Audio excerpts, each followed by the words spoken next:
Hi students. So today in this tutorial you will be learning about the next topic of cultural change, that is about the varied social reform movements. There were different social reforms movements that were happening in the 19th century. You will be learning that how people had different ways of looking at different social issues which were there in the society.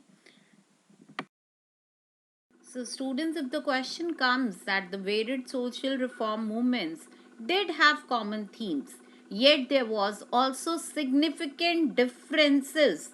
If this question is coming to you people to explain or comment upon this, you just have to write all the examples which are mentioned in the book. There were certain people for whom the problem of upper caste was a major concern, but at the same time, there were people for whom the injustice suffered by the lower caste was a major concern to address. For some people, social evils were emerging in the society because they thought that the true spirit of Hinduism is declining. But at the same time, we also had in the society people who firmly believed that the caste and the gender discrimination is part and parcel of our religion. These debates were not just confined to the Hindu society but was also being seen within the Muslim society. There were Muslim social reformers who were actively debating on the real meaning of polygamy and parda. We have one very good example here. You can see the picture of Jahanara Shah Nawaz. She was one lady who has passed a resolution against the evils of polygamy. What has she spoken? It's being quoted in the next slide for you people. She very clearly argued in the resolution that the kind of polygamy which is being practiced in our society, that is absolutely against the true spirit of Quran. So we should not associate these kind of practices with the religion. When this resolution came out, it has really brought a huge debate in the Muslim press. There was only one leading general for women, that was Tehzeeb-e Niswan. This was the only leading general at that time which was in favor of this resolution. Otherwise, all other newspapers and in everywhere in the press, this resolution was disapproved and condemned a lot. Example which we have here is an example which we are learning from the very beginning of this book. We have learned that how the Sati Pratha was opposed by Brahmo Samaj, and the people, the Hindu society, they had orthodox members.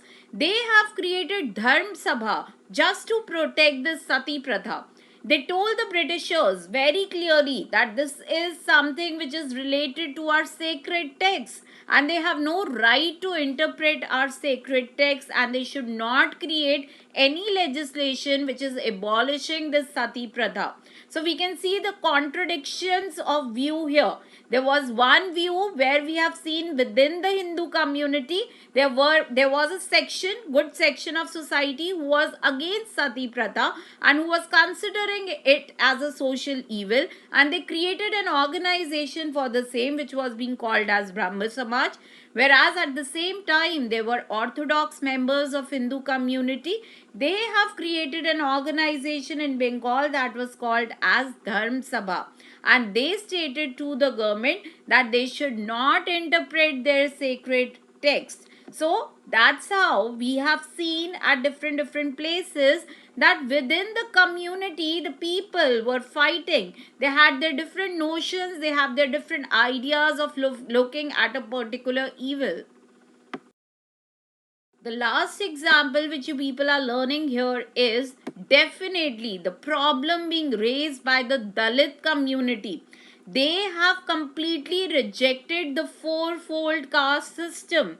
And there is an example given here of Mukta Bai, who has taken the modern education when she was just 13-year-old student, and she has taken this in full school, and she has very clearly written, quoted here. You can see these lines being quoted by her.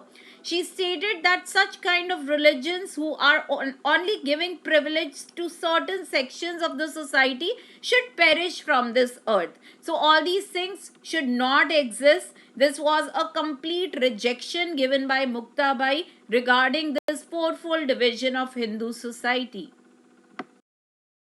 With this, we have finished our very small topic which was there in cultural change. The next topic which you will be learning in the next video is the most important topic of this complete chapter, that is Sanskritization.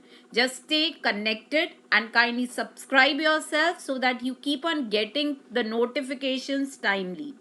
Thank you so much.